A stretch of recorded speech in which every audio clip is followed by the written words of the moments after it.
Oi, oi, oi, meus amores, bom dia! Vamos para mais uma aulinha de ciências, dessa vez no capítulo 8, dando continuidade ao assunto que a gente vem vendo, que é a respeito do clima. A gente viu o tempo climático, que é quando a gente trata de ações do meio ambiente, que são a curto prazo, como por exemplo, hoje está sol, hoje está nublado, ações climáticas imediatas. Quando a gente fala de clima, a gente está falando de ações que são duradouras e que geralmente aí devem ser observadas durante uma média mínima de 30 anos. Então, assim, quando a gente fala de ações humanas que interferem nesse clima, são ações que vão interferir diretamente nessas ações naturais do meio ambiente.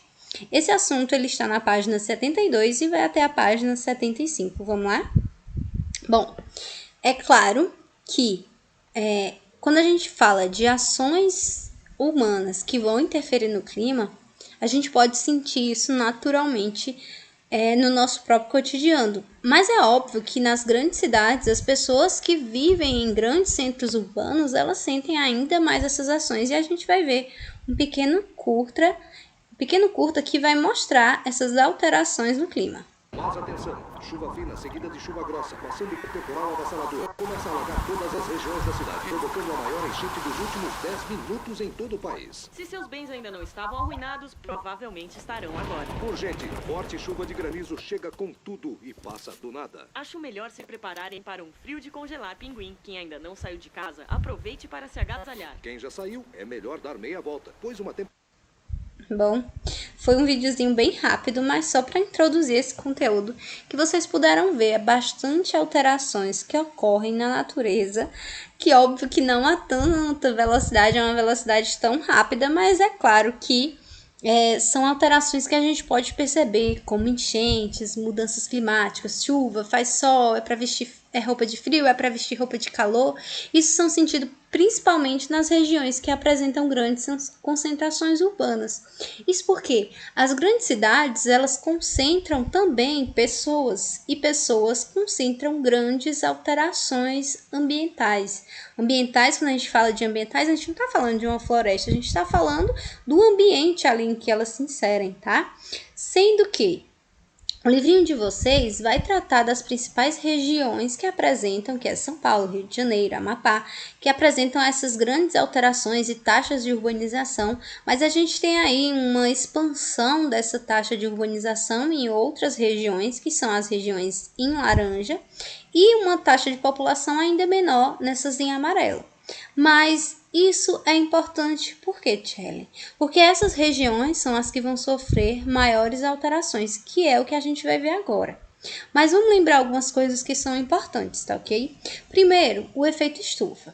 Aliás, antes do efeito estufa, a gente pode correlacionar que o nosso ambiente ele tem ações que são naturais que mantêm esse ambiente em equilíbrio.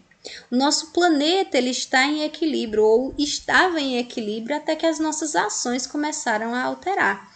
Mas de toda forma, o nosso planeta ele tem um sistema de ciclagem que vai fazer com que esse ambiente ele esteja em equilíbrio. E um desses efeitos que exercem equilíbrio na natureza é o efeito estufa, que eu coloquei essa imagem aqui para lembrar vocês como que acontece o efeito estufa. Bom, o nosso planeta ele já tem um centro que é aquecido, tá ok? Que é o núcleo, ele é aquecido, ele é uma larva em superaquecimento que aquece o nosso planeta. Mas além disso, tem os raios solares que atingem a superfície da atmosfera, que vai fazer com que a superfície do nosso planeta seja aquecida. Bom, essas duas ações em conjunto vão aquecer a superfície do nosso planeta. Ar quente, ele tende a ser a ter menos pressão e subir, tá ok? Lembrando, ar quente sobe, ar frio desce. Quando o ar está aquecido, ele sobe, ele chega nas camadas mais frias da atmosfera, ele se resfria novamente, pesa como ar de uma geladeira ou um ar-condicionado, desce para a superfície, é aquecido novamente e assim ele mantém esse ciclo. Acontece que nos grandes centros urbanos ou nas grandes cidades, algumas ações nossas, de nós seres humanos, elas alteram essa capacidade de o ar ele ser ciclado e que o ambiente ele se mantém em equilíbrio, não somente nessas questões do ar, mas como a gente está falando de clima, o ar ele é um dos principais elementos que vão exercer influência. Além do ar, né, vai fazer com que haja a elevação da umidade, porque o ar quente, o sol vai fazer com que a água evapore. Essa água evaporando, ela vai criar umidade. O vento vai fazer com que essas massas de ar sejam carregadas para outras regiões e assim sucessivamente. Mas quais são as ações que interferem, Tchellen? Por favor, me diga. As ações que interferem, uma das primeiras, a gente tem a impermeabilização do solo. E a impermeabilização consiste em tornar aquele solo impermeável. Pode ser desde uma estrada no meio rural, em que você pisa em grande quantidade, que aquele solo ele fica rígido, ou principalmente nos centros das cidades, em que são regiões asfaltadas. Essas regiões sim merecem atenção, porque além de impermeável, elas são também detentoras do calor. Ao invés de o calor ele vir até a superfície, aquecer e ser liberado, ele fica preso nessa superfície de solo rígido, que é o asfalto. Então, quando ele consegue liberar depois de muito tempo, ele encontra uma outra problemática, que seria justamente com relação aos gases emitidos pela circulação de veículos automotores e a queimação e liberação de gases das grandes indústrias. Então, mais um fator.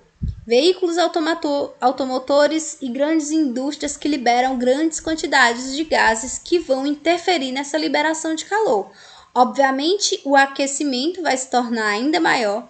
Não vamos nem entrar ainda no detalhe de que esses gases perfuram a atmosfera, mas que sim, eles criam também uma camada aqui no meio que impedem que esse ar quente seja liberado para a atmosfera e ele fica circulando quente, tá?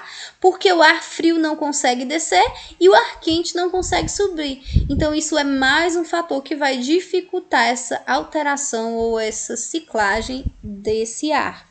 Isso vai claramente impedir na umidade relativa, já que a impermeabilização impede que a água ali entre naquela região, assim como impede que a água naquela região evapore. E é claro, se nós compararmos o meio urbano e o meio rural vai estar em vantagem. Em que sentido, Tchellen? As grandes cidades, elas criam o que a gente chama de ilhas de calor, que são regiões que apresentam uma alteração da temperatura de 3 a 10 graus Celsius, que são mais quentes do que a zona rural. Isso devido a vários fatores que a gente já falou, mas que eu vou ressaltar aqui novamente. Uma delas, o asfalto. O asfalto faz com que impeça a evaporação, impeça a absorção de água. Outra questão, o asfalto ele aquece em grande quantidade as temperaturas. Quando eu tenho o aquecimento, além de tudo, eu tenho o quê? Eu tenho a dificuldade de circular o ar. Outra questão que vai dificultar o ar são os prédios, que vão impedir que o ar circule aqui com maior facilidade. Outra questão aqui é que provavelmente a gente vai ter indústrias e carros circulando nessa região, ônibus, que vão liberar gases que vão dificultar essa liberação dessa temperatura, fazendo com que haja o aquecimento, além das menores quantidades também de água, quantidades de plantas que vão aumentar vão diminuir a umidade e, consequentemente, aumentar a temperatura. Se a gente comparar ambos, zona rural e zona urbana, a gente tem uma absorção e retenção de calor maior nas grandes cidades, a gente tem uma maior absorção e retenção de calor, fica mais quente, e é uma menor nas zonas rurais. Por quê? Ela expande mais rápido, as folhas elas refletem também, elas ajudam a refletir a luminosidade, para a atmosfera.